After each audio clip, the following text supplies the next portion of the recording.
Hello everyone, welcome to कृष्णात्र classes. And आज हम लोग कुछ क्वेश्चंस डिस्कस करेंगे। इलेक्ट्रोस्टैटिक पोटेंशियल हम लोगों का चल रहा है।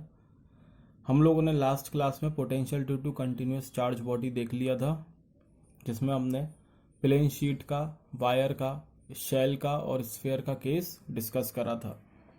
अब आज हम लोग अपनी जो हमने थ्योरी अभी तक कवर करी है उससे रिलेटेड कुछ क्वेश्चंस डिस्कस करेंगे। तो देखते हैं पहला क्वेश्चन। पहले क्वेश्चन में आपका बोल रहा है calculate the potential energy of a uniform sphere. Sphere का क्वेश्चन है, ठीक है, स्फीयर का क्वेश्चन है। स्फीयर का क्वेश्चन है तो आपके दिमाग में एक बात आनी चाहिए कि अगर स्फीयर है तो हम वॉल्यूम चार्ज डेंसिटी की बात करेंगे, मतलब चार्ज पर यूनिट वॉल्यूम की बात करेंगे। क्या बोल रहा है? Calculate the potential energy of a uniform sphere of charge having a total charge Q and radius R. एक यूनिफॉर्म स्फीयर है जिस पर टोटल चार्ज क्यू है, कैपिटल क्यू, और उस पर उसकी रेडियस है कैपिटल आर। हमें उसकी पोटेंशियल एनर्जी निकालनी है, हमें उसकी पोटेंशियल एनर्जी फाइंड करनी है। तो यूनिफॉर्म स्फीयर है मतलब चार्ज पर यूनिट वॉल्यूम, जैसा कि अभी मैं बता रहा था। वॉल्यूम का फॉर्मूला क्या होता है? 4/3 पाई आर क्यूब। ये 3 ऊपर चला जाएगा तो 3Q/4 पाई आर क्यूब हो गया। अब क्योंकि स्फीयर है, हम इसमें डायरेक्टली तो फाइंड कर नहीं सकते वर्क। हम क्या करेंगे कि स्मॉल एलिमेंट मानेंगे जिस पर चार्ज कितना है, DQ है। ठीक, हमने जैसा मालूम है V is equal to W/Q होता है, यानी कि स्मॉल चार्ज के लिए small work dW is equal to VdQ हो गया। और जो आपका पोटेंशियल होगा वो कितना होगा? तो ये आपको मालूम है 1/4 पाई एप्सिलॉन नॉट Q/R होता है। तो dW कितना हो गया? 1/4 pi epsilon not Q/R into DQ। अब क्वेश्चन आता है कि DQ का क्या करें, क्योंकि ये इन सब में तो हमें कोई दिक्कत नहीं है, ये तो हमने फॉर्मूला पुट कर दिया। DQ कहां से आएगा? तो स्मॉल एलिमेंट DQ कितना होगा? Sir volume charge density into उसकी वॉल्यूम। अब इसकी वॉल्यूम कितनी होगी? वॉल्यूम कितनी होगी? तो इसका एरिया 4πr² इंटू इसकी थिकनेस dr। तो आपका DQ कितना होगा? Rho into 4πr² into dr। ये हमने यहाँ पुट कर दिया, ये वाला आर यहाँ पर लिख दिया। अब रो की जगह मैं क्या लिख सकता हूँ? रो मतलब volume charge density. Sorry, Q की जगह मैं क्या लिख सकता हूँ? क्यू क्या है आपका? यहाँ पर टोटल चार्ज है। चाहो तो आप इसको कैपिटल क्यू से दिखाओ, क्योंकि क्वेश्चन में कैपिटल क्यू उसने बोला है। तो इसकी वैल्यू क्या है? Rho into 4πr³ divide by 3। ठीक है, वॉल्यूम चार्ज डेंसिटी में वॉल्यूम का मल्टीप्लाई कर दूंगा तो टोटल चार्ज आ जाएगा क्यू। हमने वैल्यू पुट कर दी, ये एज इट इज लिख लिया। ठीक है, और 4πε0r हमारा नीचे है ही। तो आपका 4 से 4 कैंसिल हो गया, पाई से पाई कैंसिल हो गया, एक आर से एक आर कैंसिल हो जाएगा। बाहर क्या बचेगा? वॉल्यूम चार्ज डेंसिटी कांस्टेंट, तो रो स्क्वायर बाहर आ गया, 3ε0 बाहर आ गया, 4 पाई बाहर है, और अंदर जो बचा सिर्फ r की पावर 4 बचा अंदर, r की पावर 4 dr। dr एरा, एक r एरा, r³ एरा, तो r की पावर 4 dr। और आपकी लिमिट इसमें कहां से कहां जाएगी? तो आपको मालूम है लिमिट आपकी 0 से इसकी रेडियस तक r तक जाएगी, सेंटर से इसकी सरफेस तक। यहाँ पे r की वैल्यू 0 है, यहाँ क्या है? कैपिटल R है, तो ये चला गया 0 से r लिमिट। इंटीग्रेशन r की पावर 5/5 हो जाएगा, ये 0 से r है ही, आप इसमें पुट करोगे तो ये कैपिटल R की पावर 5/5 आ गया। अब आपको इसमें क्या करना है? देखो, अब मैं इसमें क्या करूंगा, मैं यहाँ पर रो की वैल्यू पुट कर सकता हूँ, जो कि कितनी है? 3Q/4 पाई r³। और यहाँ रो का स्क्वायर है, रो का स्क्वायर है, रो मतलब वॉल्यूम चार्ज डेंसिटी। तो यहाँ मैं स्क्वायर करूंगा तो ये सब कुछ स्क्वायर हो जाएगा, 9Q² 16 π² r⁵। इस पूरे को सॉल्व करोगे तो इसकी वैल्यू आ जाएगी 3Q² 4πε0r। और यही क्या है? आपका पोटेंशियल एनर्जी। वर्क जो है वो पोटेंशियल एनर्जी के बराबर होगा, तो ये आपका पोटेंशियल एनर्जी इस क्वेश्चन में आ जाएगी। ज़्यादा टफ क्वेश्चन नहीं था, सिर्फ क्या था, हमें यहाँ पर चार्ज पर यूनिट वॉल्यूम का कंसेप्ट लगाना था और एक स्मॉल चार्ज को कंसीडर करके यहाँ पे इसकी वॉल्यूम निकालनी थी। क्या होगी? स्मॉल एलिमेंट है तो एरिया इंटू उसकी थिकनेस 4πr² इंटू dr। ठीक है, अब चलते हैं अपने अगले क्वेश्चन पे, और ये क्वेश्चन आपका IIT का क्वेश्चन है। क्वेश्चन क्या कह रहा है? एक चार्ज है capital Q, is distributed over two concentric hollow sphere. अब होलो स्फीयर है, होलो स्फीयर, होलो स्फीयर से मतलब है शेल की बात बोल रहा है। क्या ये शेल हो जाएगी, ही तो स्फीयर है, होलो है, ठीक है, ये कड़ा मेरा, ठीक, होलो है, तो होलो स्फीयर मतलब shell of radii R, small R and capital R, जहाँ पे आपका कैपिटल आर स्मॉल आर से बड़ा है, such that the surface charge density, क्योंकि शेल है तो शेल में हम क्या कंसीडर करते हैं, सरफेस चार्ज डेंसिटी मतलब charge per unit area, R equal find potential at common center. तो क्या बोल रहा है क्वेश्चन में कि आपके पास दो कंसेंट्रिक होलो स्फीयर है या शेल है, ठीक है, दो शेल बना लिए हमने, एक और दो, इनकी रेडियस कितनी है, कैपिटल आर और स्मॉल आर, जिसमें आपका कैपिटल आर स्मॉल आर से बड़ा है, मतलब कैपिटल आर ये वाला होगा, स्मॉल आर छोटा है तो ये वाला हो गया। इनकी सरफेस चार्ज डेंसिटी बराबर है, मतलब सिग्मा 1 सिग्मा 2 के बराबर है, ठीक है, और जो चार्ज Q है ना वही डिस्ट्रीब्यूट हो रहा है दोनों कंसेंट्रिक स्फीयर पे, मतलब 1 और 2, मैंने इस बाहर वाली को 1 मान लिया, अंदर वाली को 2 मान लिया शेल को, तो 1 charge on 1 sphere first shell और charge on second shell must be equal to Q, क्योंकि यही तो डिस्ट्रीब्यूट हो रहा है, कैपिटल चार्ज Q ही आपका डिस्ट्रीब्यूट हो रहा है दोनों पे, मतलब इन दोनों का सम इसके बराबर होगा, क्योंकि charge neither be created nor be destroyed, ठीक है, तो ना तो डिस्ट्रॉय हो सकता ना हम उसको क्रिएट कर सकते हैं, तो इसका मतलब यही चार्ज यहाँ पे डिस्ट्रीब्यूट हो जाएगा, तो Q1 plus Q2 is equal to Q हो गया। अब हमें निकालना क्या, potential at common center O, ये हमने O सेंटर मान लिया, यहाँ पे हमें पोटेंशियल निकालना है, तो potential due to this shell plus potential due to this shell, मतलब V is equal to V1 plus V2। अब हमें मालूम है शेल में जो आपका पोटेंशियल होता है कितना होता है, 1/4πε0 Q/R, भले ही वो इनसाइड हो, सरफेस पे हो या आउटसाइड हो, फर्क क्या होता है, फॉर्मूला यही रहता है, लेकिन सेंटर से लेकर सरफेस तक वो कैपिटल आर रहता है, जो आर आ रहा है ना फॉर्मूले में Q/R, तो वो जो आर है वो आपका कांस्टेंट रहता है सरफेस तक, सेंटर से सरफेस तक, सरफेस के बाद वो आर वेरी करने लगता है, मतलब जितना भी उसका डिस्टेंस होगा सेंटर से उसके अकॉर्डिंगली वो वेरी करेगा। फिलहाल हमें सेंटर पे निकालना है, सेंटर पे सिंपली Q/4πε0R, पहले वाले शेल की वजह से कितना हो जाएगा, जितनी इसकी रेडियस होगी 1/4πε0 Q/R, चार्ज कितना है इस पर, Q1 है तो Q1 आ जाएगा, Q1/R। Similarly charge on second shell की वजह से भी यही हो जाएगा, 1/4πε0 Q2/R, स्मॉल आर होगा इस बार, क्योंकि रेडियस कितनी है, स्मॉल आर है छोटे वाले की। अच्छा एक चीज और, जैसे हमें मालूम है कि सरफेस चार्ज डेंसिटी हमें बराबर दे रखी है, sigma 1 is equal to sigma 2, मतलब सिग्मा 1 क्या है, चार्ज पर यूनिट एरिया, मतलब Q1/A1 is equal to Q2/A2। अब Q1/A1 की वैल्यू क्या होगी, 4πR1R², कैपिटल आर है, और A2 की वैल्यू क्या होगी, Q2/4π स्मॉल आर का स्क्वायर, 4π से 4π कट गया, तो यहाँ आपका Q1/Q2 की वैल्यू यहाँ से आपकी कितनी आ गई, capital R² divide by small R²। इस वैल्यू को अभी हम यहीं रोकते हैं, क्योंकि देखते हैं इसका यूज हम किस तरीके से कर सकते हैं। फिर हम यहाँ आते हैं, हमने वैल्यू पुट कर दी थी, यहाँ से 1/4πε0 कॉमन आ जाएगा, तो ये बचा Q1/R प्लस Q2/स्मॉल आर, ठीक है। अब देखिए IIT का क्वेश्चन है, तो इतनी आसानी से तो नहीं होगा, कहीं ना कहीं अटकाने की कोशिश तो हमें करेगा ही, तो देखते हैं कहाँ अटकाता है ये क्वेश्चन हमें।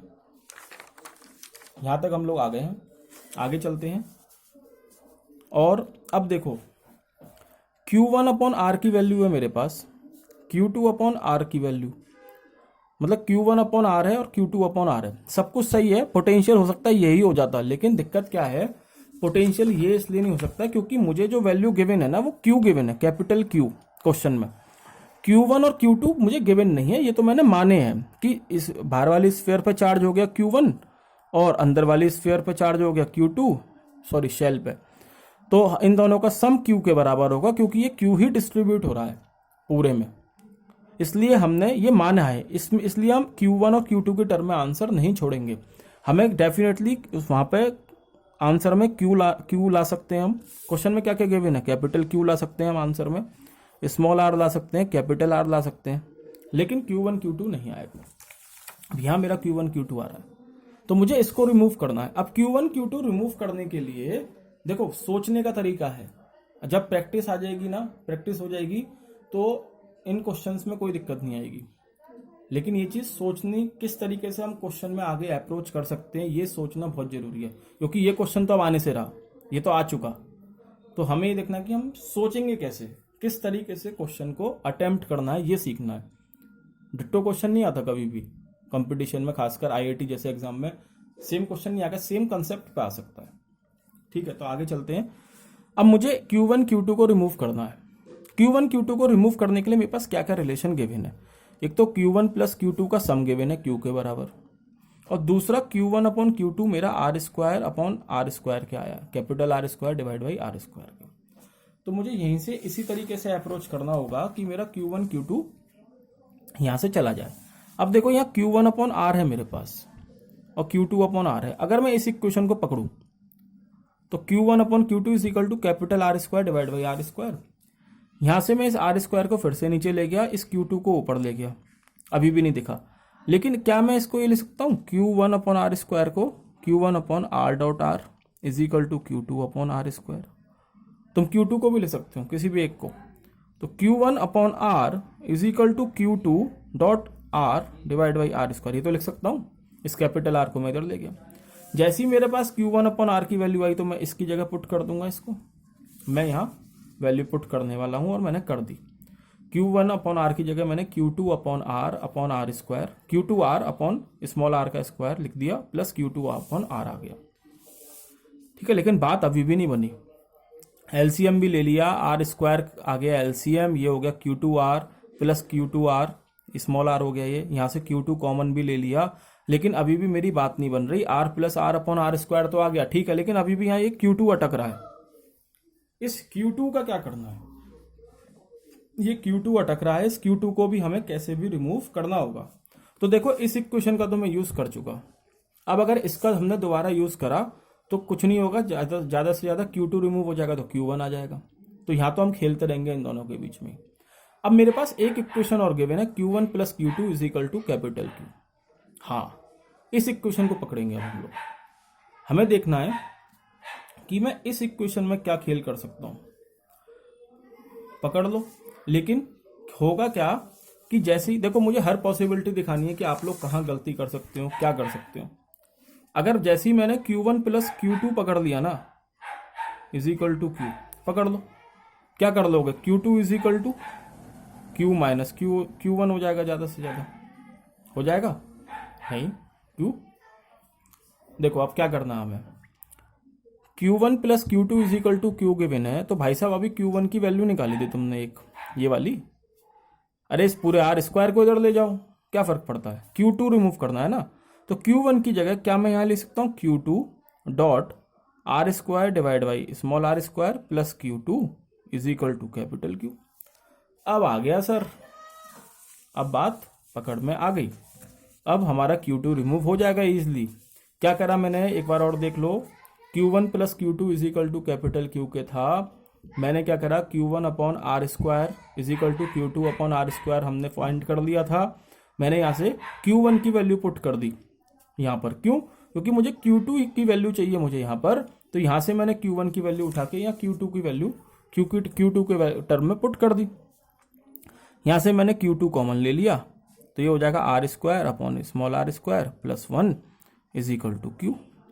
तो Q2 कितना आ जाएगा, एलसीएम ले लोगे आर स्क्वायर, तो ये आर स्क्वायर इधर चला जाएगा मल्टीप्लाई में, डिवाइड बाई नीचे आ जाएगा capital R square divide by small R square. इस Q2 की वैल्यू को यहाँ पुट कर दो, तो कितना आएगा, Q R square divide by R square plus R square into R plus R upon R square. तो इस आर स्क्वायर से ये वाला आर स्क्वायर कैंसिल हो जाएगा, तो यहाँ बचेगा आर प्लस आर, ये आंसर आएगा R plus R upon R square plus R square. देखो हमेशा जब भी हम सेम क्वेश्चन अटेम्प्ट करते हैं ना, तो कई बार हमें अलग अलग चीजें मिल जाती हैं। अभी जब लास्ट टाइम मैंने करा था ना, जो ये सॉल्यूशन कर रखा है, यहाँ मैंने ये नहीं करा था जो यहाँ पे करा है, नहीं, यहाँ मैंने क्या करा था, यहाँ मैंने Q1 अपॉन Q2 लिया, R square plus R square के बराबर दे रखा है, मैंने दोनों तरफ प्लस 1 कर दिया था, और वहां से भी मुझे क्या हुआ, मुझे Q2 की वैल्यू मिल गई थी। कैसे, जैसे ही मैंने दोनों तरफ प्लस 1 करा तो Q1 प्लस Q2 हो गया, Q1 प्लस Q2 की वैल्यू Q है, नीचे Q2 आ ही रहा है, यहाँ पे ये R square plus R square upon R square हो गया, तो यहाँ से हमने Q2 की वैल्यू निकाल ली और इसमें पुट कर दी। लेकिन इस बार मैंने क्या करा, मैंने Q1 प्लस Q2 को उठाया, यहाँ Q1 की वैल्यू पुट कर दी और यहाँ से मुझे Q2 की वैल्यू मिल गई जो मैंने यहाँ पुट कर दी। तो आप कैसे भी कर सकते हैं, डिफरेंट मेथड है, इतना भी मतलब कोई चेंज नहीं आ गया बहुत बड़ा, लेकिन हाँ अलग तरीका है, थोड़ा अलग स्टेप हमने फॉलो कर ली, लेकिन आंसर हम लोगों का फिर भी सेम आया है। ठीक है, तो इस तरीके से आपका ये क्वेश्चन हो जाएगा। अच्छा क्वेश्चन था, IIT का क्वेश्चन है, अच्छा तो होगा ही। ठीक, चलिए, उम्मीद है आपको ये क्वेश्चन समझ में आ गया होगा। सिंपल क्वेश्चन है वैसे। ठीक है, बस रिमूव करना आना है, Q1 और Q2 को रिमूव करना। अगर बेसिकली देखोगे तो हम लोगों का आंसर कहाँ गया,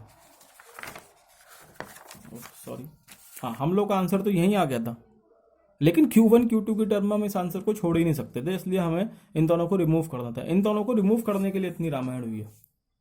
ठीक है, चलिए अब चलते हैं हम अपने अगले क्वेश्चन की तरफ।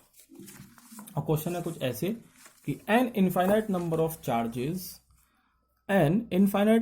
Charges each equal to small q are placed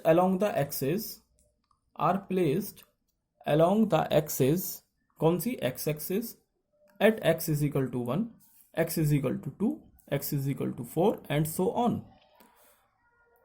पहले समझ लो, इनफाइनाइट नंबर ऑफ चार्जेस रखे हैं, ठीक है, और हर चार्ज की वैल्यू स्मॉल q है, और कहाँ का रखे हैं, x एक्सिस के अलॉन्ग रखे हुए हैं, x is equal to 1 पे, x is equal to 2 पे, x is equal to 4 पे, x is equal to 8 पे, x is equal to 16 पे, इस तरीके से आगे चल रहे हैं। आप बोलोगे 16 8 तो है ही नहीं, अभी बताएंगे कैसे आया।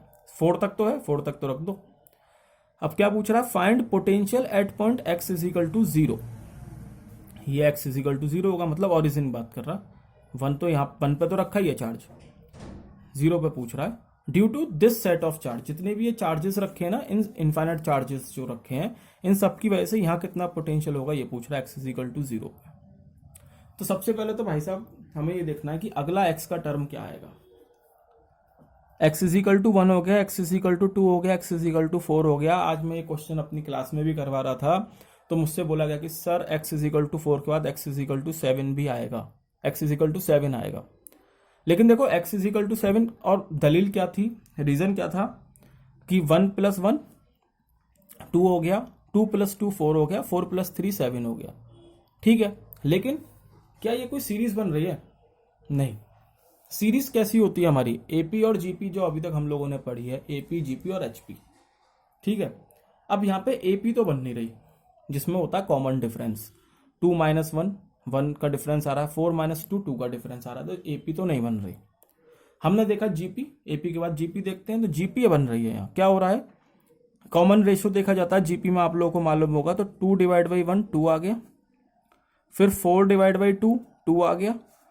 अब आगे क्या आएगा, 2 आने के लिए 8 आएगा, 8 डिवाइड बाई 4 तो 2 आ गया।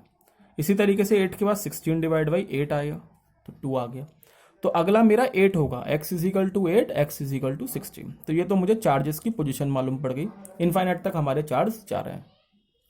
अब क्वेश्चन है कि x इज इक्वल टू 0 पे किस तरीके से निकालोगे पोटेंशियल। तो पोटेंशियल क्या होता है, सेम सिंपल है। पोटेंशियल आपका होता है सारे जितने भी चार्जेस की वजह से यहाँ पे पोटेंशियल है सबको ऐड कर दो, तो v1 plus v2 plus v3 up to so on. अब पॉइंट चार्ज की वजह से कितना होता है पोटेंशियल, तो ये सबको मालूम है 1/4 pi epsilon not q upon r। अब ये टर्म तो सब में ही आएगी 1/4 पाई एप्सिलॉन नॉट q, क्योंकि सबका चार्ज की वैल्यू q है। तो हमने क्या करा, डायरेक्ट कॉमन लेके लिख लिया 1/4 pi epsilon not into q। अंदर क्या बचेगा, तो r की जगह वैल्यू पुट करते जाओ, 1/1 1/2 1/4 1/8 अप टू सो ऑन। अब ध्यान से देखोगे ना, तो इससे तो हमें कोई मतलब नहीं, अंदर आ जाओ ब्रैकेट के अंदर। ये क्या बन रहा है, ये जीपी बन रही है, जीपी बन रही है, और यहाँ कॉमन रेशियो कितना आ रहा है, 1/2 आ रहा है। 1/4 डिवाइड बाई 1/2 करोगे तो भी 1/2 आएगा, और ये इनफाइनाइट जीपी है। अभी आप लोगों को याद रखना है, और अगर आप लोगों को मालूम है तो और अच्छी बात है। इनफाइनाइट जीपी का जो सम होता है वो होता है a/1 माइनस आर। ए हमारा यहाँ पे होता है फर्स्ट टर्म ऑफ जीपी, जो जीपी की फर्स्ट टर्म है वो ए से डिनोट करिए हमने, और आर है आपका कॉमन रेशियो। ठीक है बच्चों, तो 1/4πε0 क्यू हमारे पास पहले से ही था। अंदर जितनी भी चीज ब्रैकेट में थी सबकी जगह हमने जीपी का फॉर्मूला लगा दिया, इनफाइनाइट जीपी के सम का। तो एक ही जगह 1 आ रहा है, 1 है, ठीक है, 1/1 1 ही होता है। और 1/1 माइनस आर की वैल्यू क्या है 1/2, तो 1/2 पुट कर दिया। इसको सॉल्व करोगे तो ये आपका 1 माइनस 1/2 ही बचेगा, 2 ऊपर चला जाएगा, ये इससे 2 टाइम्स कट जाएगा। Q/2πε0 आपका पोटेंशियल आ जाएगा, Q/2πε0। अच्छा, अब इसके क्वेश्चन का दूसरा पार्ट ये हो गया आपका। दूसरा पार्ट में क्या बोल रहा है, what will be the potential if in the above setup the consecutive charges have opposite sign. क्या बोल रहा है, अभी भी तुम्हें x = 0 पे ही पोटेंशियल निकालना है, लेकिन अब आपने क्या करा कि जो कंसेक्यूटिव साइन वो है ना चार्ज, उनका अपोजिट साइन दे दिया। मतलब अगर x = 1 पे q रखा है तो x = 2 पे -q होगा, 4 पे q होगा, 8 पे -q होगा। कंसेक्यूटिव चार्जेस के साइन अपोजिट है। सिमिलर होगा दोबारा से मेथड, x = 0 पे निकालना है तो v1 + v2 + v3 + v4 up to so on. Q/4πε0 common आ जाएगा, r की जगह वही आएगा, 1/r होता है ना, तो 1/r माइनस क्यों आ रहा है, क्योंकि यहां अगला चार्ज माइनस का हो गया, ठीक है, तो -1/2। अगला चार्ज फिर पॉजिटिव है तो +1/4, अगला चार्ज फिर नेगेटिव है -1/2, अगला क्या आएगा पॉजिटिव आएगा, कहाँ आएगा x = 16 पे, तो +1/16 एंड सो ऑन। फिर से जीपी का फॉर्मूला लगेगा, सेम फॉर्मूला लगेगा a/1 - r, लेकिन यहां कॉमन रेशियो की वैल्यू कितनी हो जाएगी -1/2 होगी। सॉल्व करके देख लो, -1/2/1 होगा तो ये भी 1/2 हो जाएगा माइनस का, 1/4 डिवाइड बाई -1/2 होगा तो वो भी -1/2 आ जाएगा। तो कुल मिला के यहाँ कॉमन रेशियो की वैल्यू -1/2 होगी।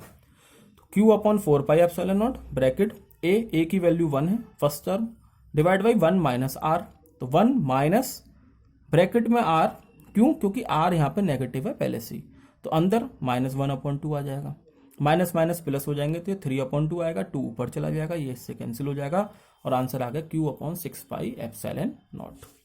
तो ये था आपका एक क्वेश्चन पोटेंशियल से रिलेटेड, ठीक है। चलिए